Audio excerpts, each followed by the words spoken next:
Apakah sudah terlihat di layar Bapak sekalian? Belum. Sudah, Pak. Sudah, Sudah. baik. Assalamualaikum warahmatullahi wabarakatuh, Bu sekalian. Waalaikumsalam. Selamat pagi, salam sejahtera bagi kita semua. Terima kasih kami ucapkan atas undangannya pada acara yang luar biasa ini. Ya, kami lihat di daftar peserta tidak hanya dari Jawa Timur, tapi juga ada dari luar Jawa Timur juga ya. Terima kasih kami ucapkan yang pertama kepada pemerintah Provinsi Jawa Timur, kemudian dari mitra kami, Kadin Provinsi Jawa Timur, tadi yang sudah dihadiri langsung oleh Bapak Ketua Umum, Bapak Adik Dwi Putranto, dan juga Direktur dari Kadin Institut, ya Ibu Nurul Indah Susanti.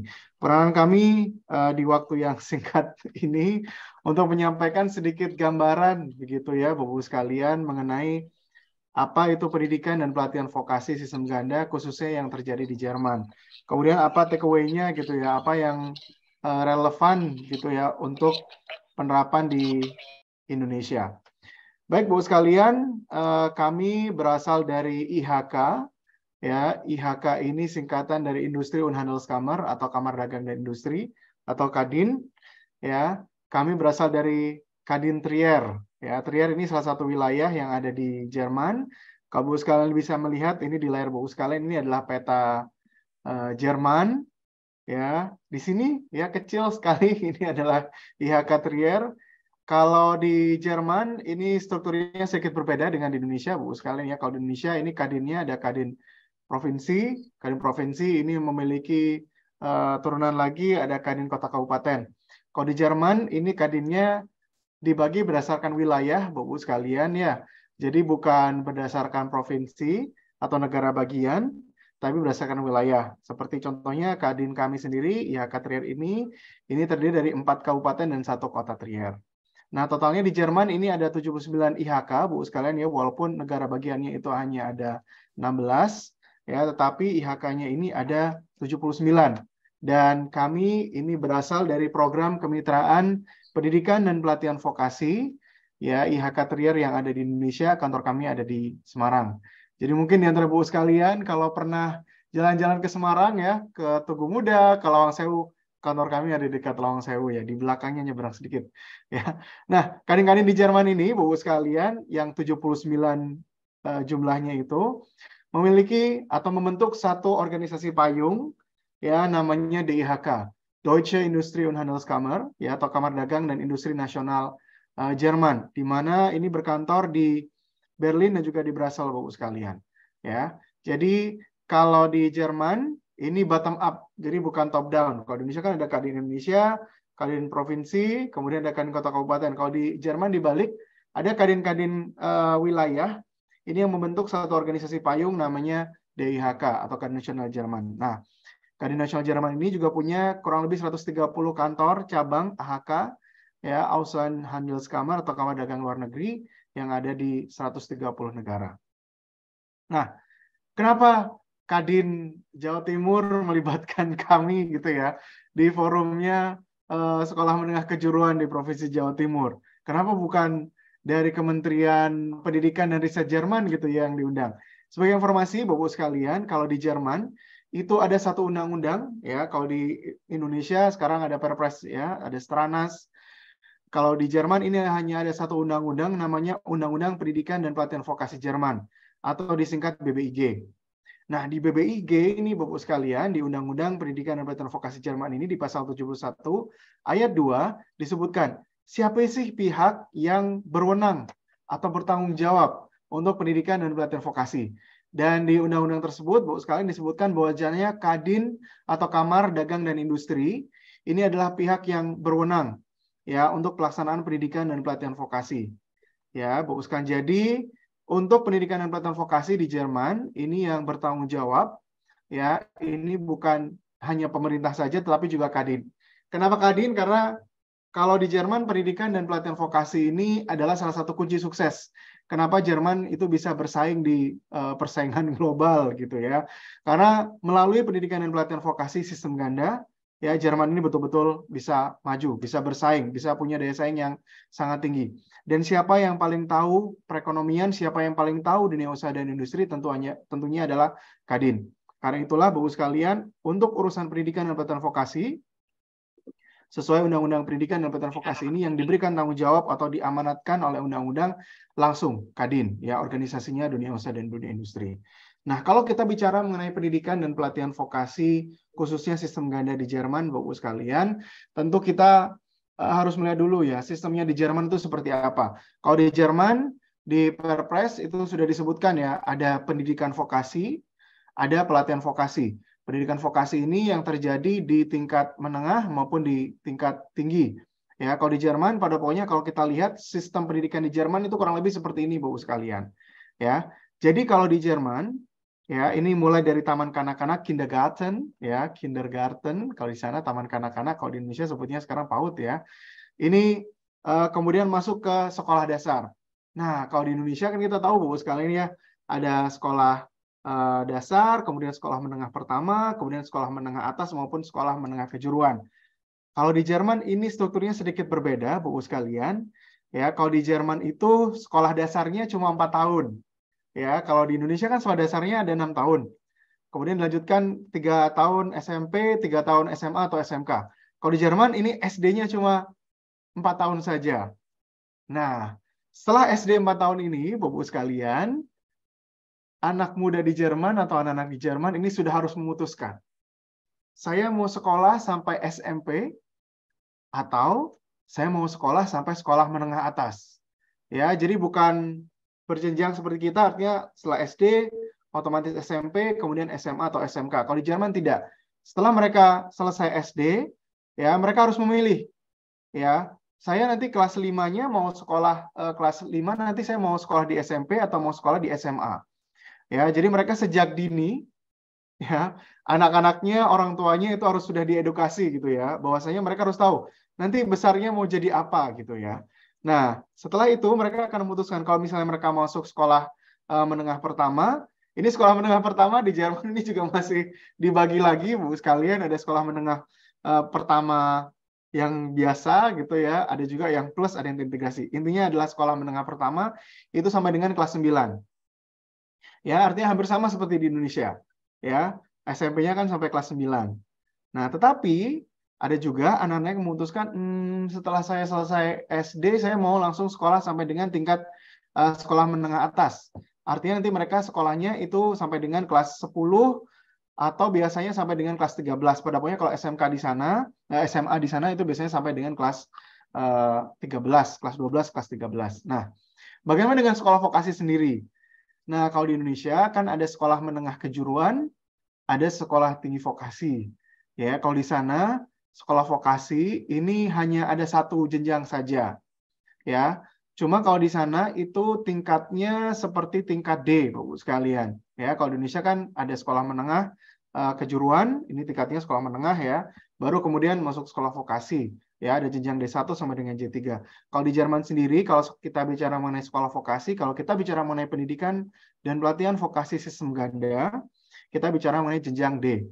Ya, artinya D3 pada pokoknya di sana. Karena untuk sekolah atau untuk pendidikan dan pelatihan vokasinya sendiri, Bapak sekalian, di sana itu waktunya kurang lebih 2,5 sampai dengan 3,5 tahun. Artinya kalau di Indonesia ini setara dengan D3. Nah, bagaimana dengan sistemnya sendiri? Nah, kalau di Jerman, ini pada pokoknya kalau kita bicara mengenai pendidikan dan pelatihan vokasi, kita bicara mengenai pendidikan dan pelatihan vokasi sistem ganda. Ya, ganda ini berarti ada 2 tempat belajar, Bapak sekalian. Ya, tempat belajar industri dan tempat belajar sekolah. Nah, kenapa kami balik ya?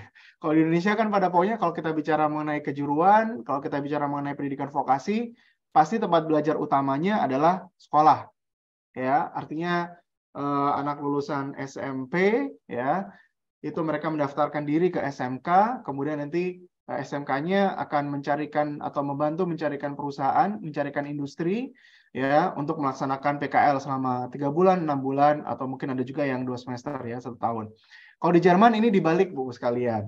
Jadi kalau misalnya ada anak muda, anak lulusan SMP misalnya, mereka mau masuk ke sekolah vokasi, itu daftarnya bukan ke sekolah vokasi, Bapak-Ibu sekalian. Kalau di Jerman, mereka itu daftarnya langsung ke perusahaan.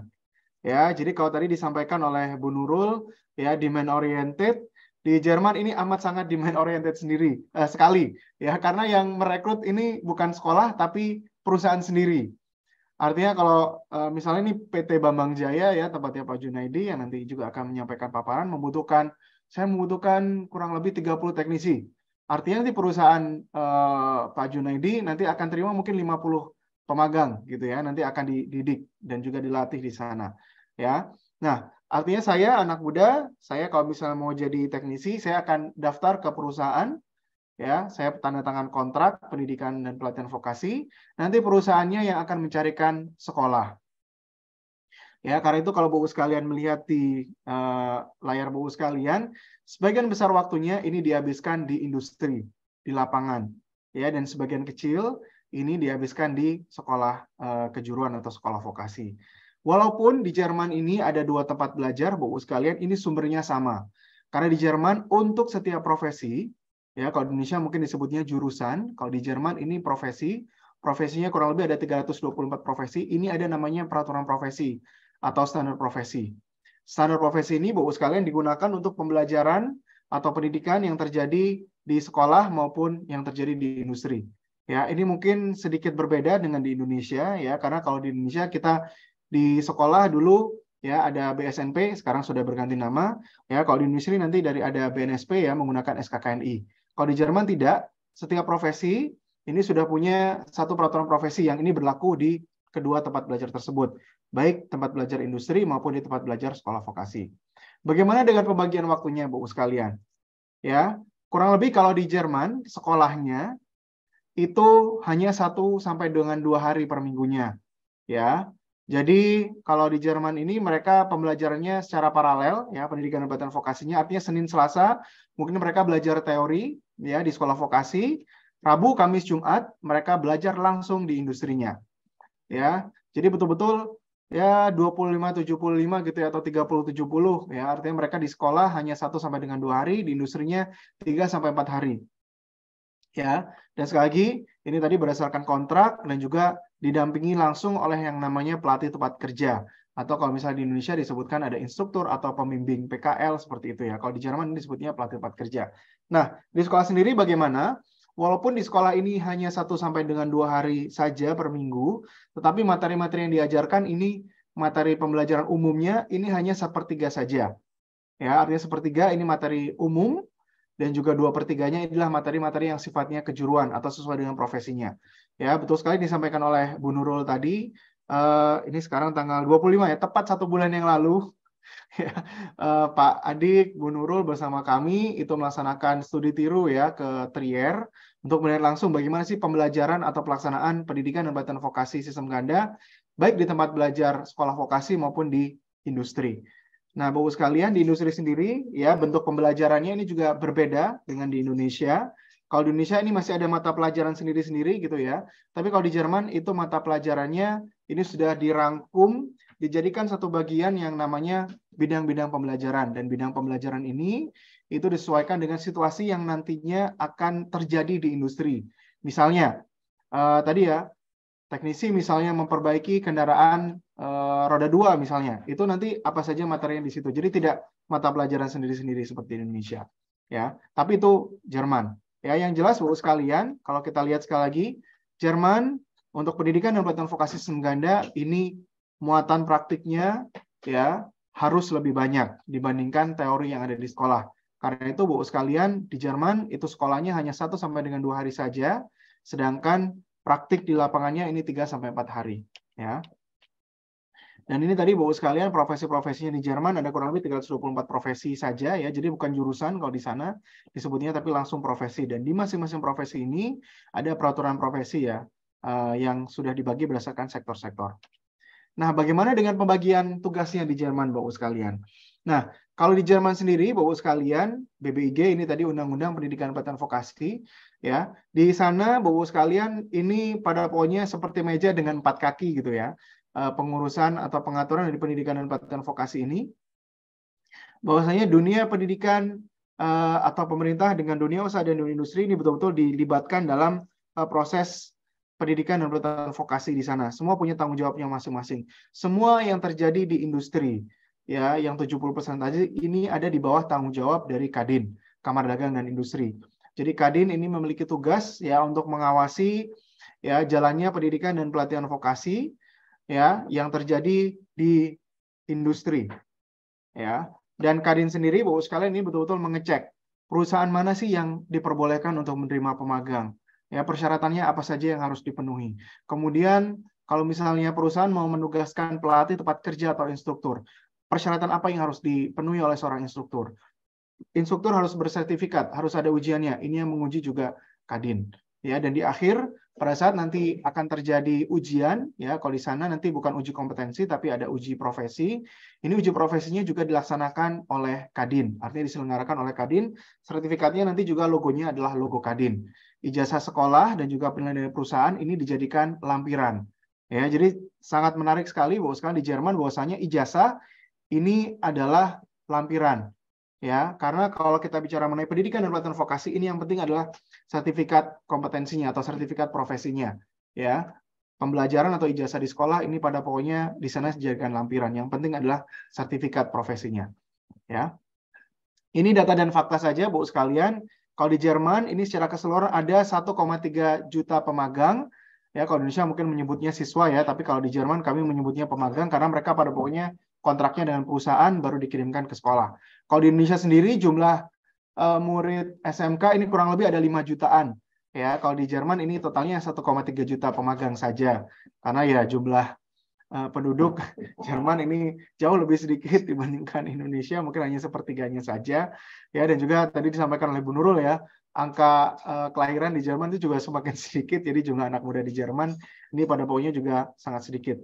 Setiap tahun ini ada kurang lebih 473 kontrak baru, artinya pendaftar ya atau pemagang baru, dan juga di Jerman ini ada 420.000 perusahaan ya yang menawarkan tempat untuk pendidikan dan pelatihan vokasi. Mungkin Bapak sekalian melihat, wah ini jumlahnya banyak sekali ya, ada 420.000 perusahaan ya yang menawarkan. Tapi kalau Bapak sekalian perhatikan, ini jumlahnya hanya 1/5 ya atau hanya 20% saja dari keseluruhan perusahaan yang ada di Jerman. Dan mungkin di antara Bapak sekalian pasti berpikir, ya tentu di Jerman perusahaannya bagus-bagus, besar-besar gitu ya.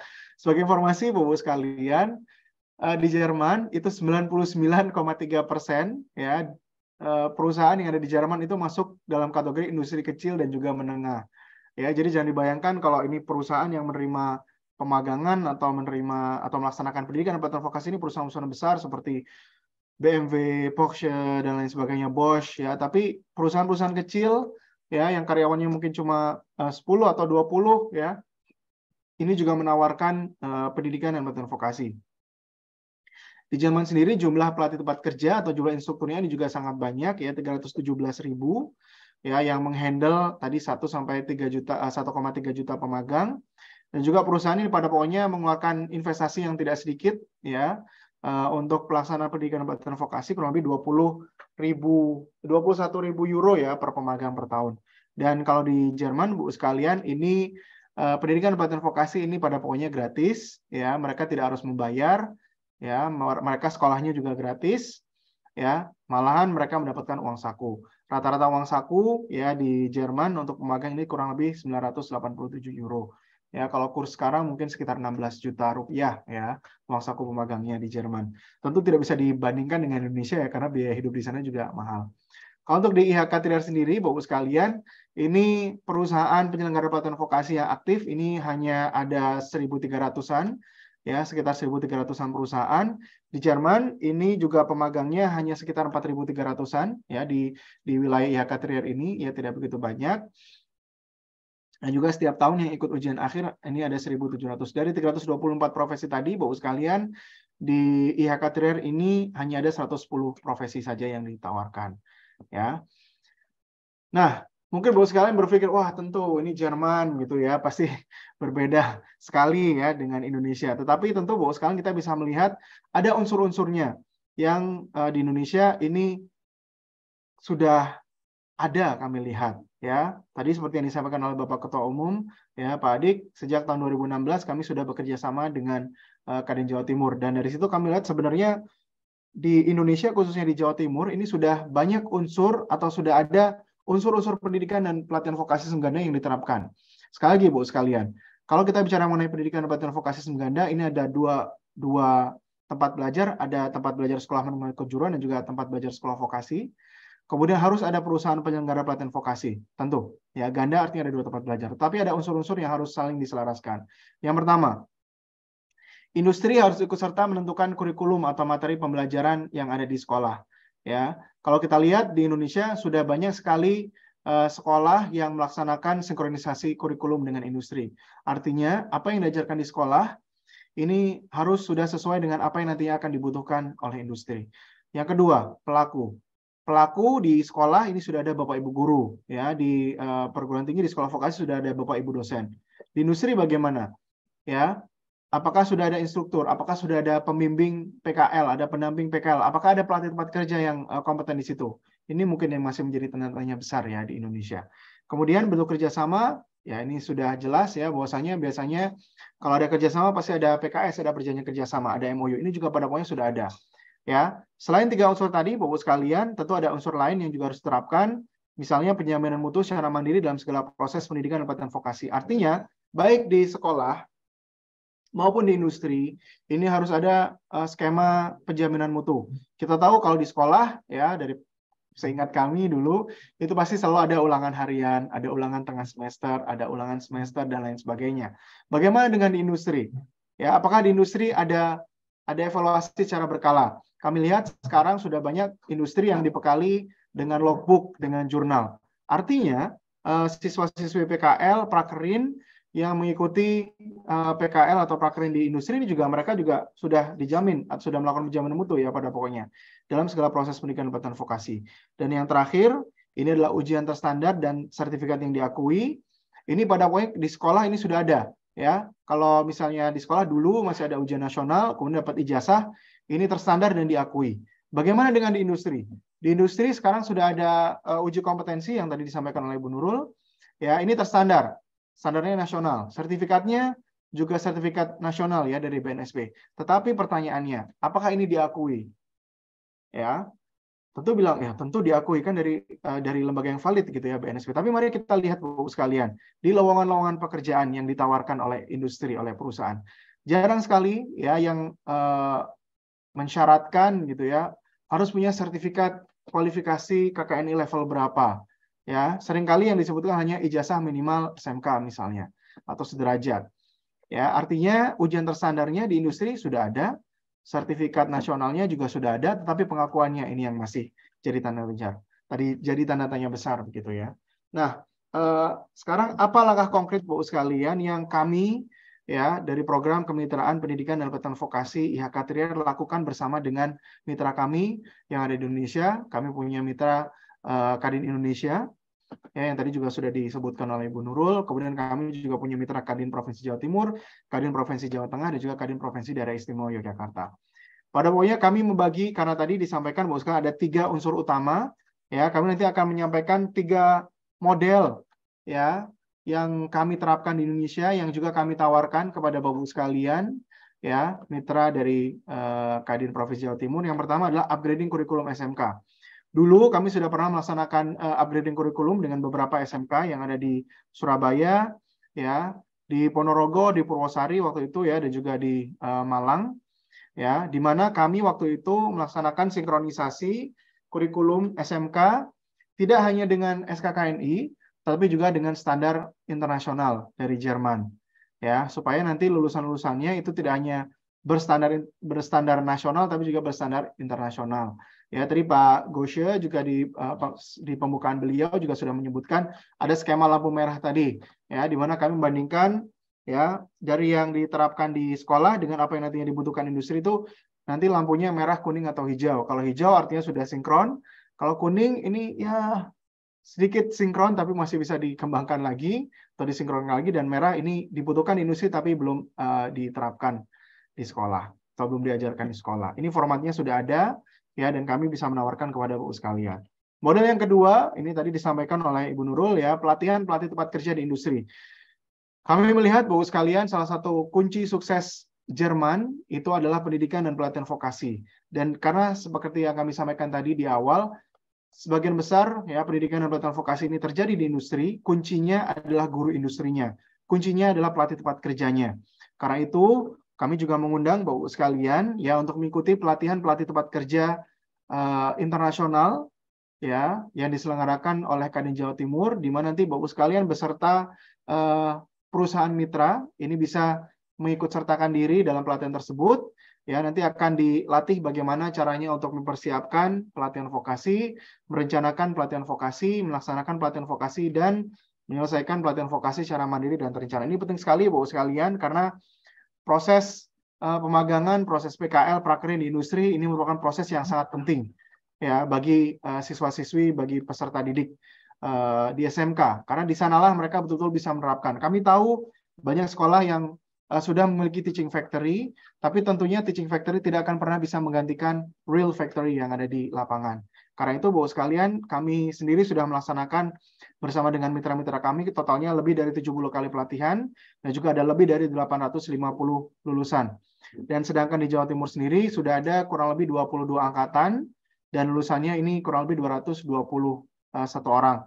Ini sudah pernah diselenggarakan di Surabaya, ya sudah pernah dilaksanakan di Malang, di Kota Batu, Kediri, Lamongan, Gresik, Pasuruan, Jombang, Mojokerto, Sidoarjo, dan yang paling terakhir kemarin itu dilaksanakan di Tuban.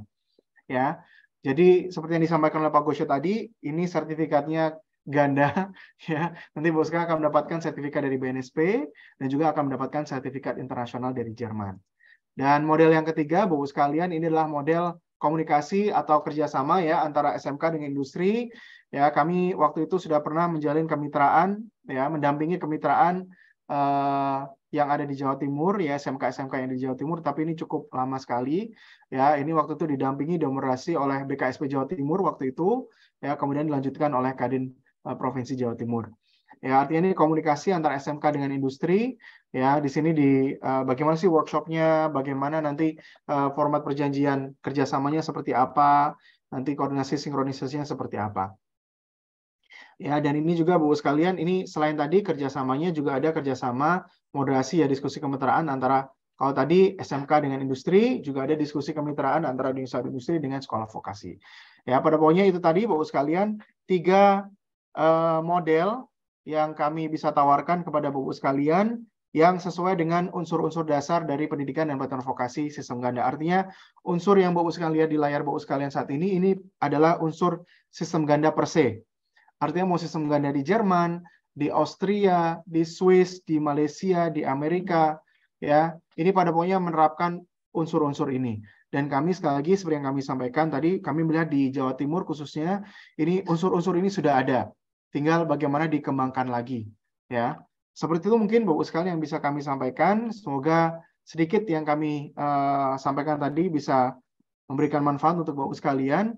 Jika Bapak sekalian ingin mendapatkan informasi yang lebih lanjut mengenai apa itu pendidikan dan pelatihan vokasi, apa itu pelatihan tempat kerja, Bapak sekalian bisa mengunjungi ya kanal-kanal media sosial kami. Kami memiliki situs yang dikembangkan bersama dengan Kadin Provinsi Jawa Timur dan juga mitra kami yang lain, yaitu vokasi.net. Kami juga punya kanal YouTube ya namanya Vokasi Indonesia, di mana di situ ada rekaman-rekaman, ya ada video-video tentang pendidikan pelatihan vokasi sistem ganda, kemudian video promosi dan juga rekaman-rekaman dari seminar-seminar yang pernah kami selenggarakan bersama mitra kami. Dan juga di Instagram ini kami juga ada @vokasi.net. Di sini Bapak sekalian bisa melihat kegiatan-kegiatan yang kami lakukan bersama dengan mitra. Ya, demikian Bapak sekalian kami sampaikan. Terima kasih banyak atas perhatiannya. Kami mohon maaf jika ada kekurangan dalam penyampaian. Kami akhiri sekian. Wabillahi taufiq wal hidayah. Wassalamualaikum warahmatullahi wabarakatuh. Selamat pagi. Waalaikumsalam warahmatullahi wabarakatuh. Terima kasih Pak Muhammad Reza Nurhardiansyah, Asisten Program Kemitraan IHK Kadin Trier Jerman yang di Indonesia.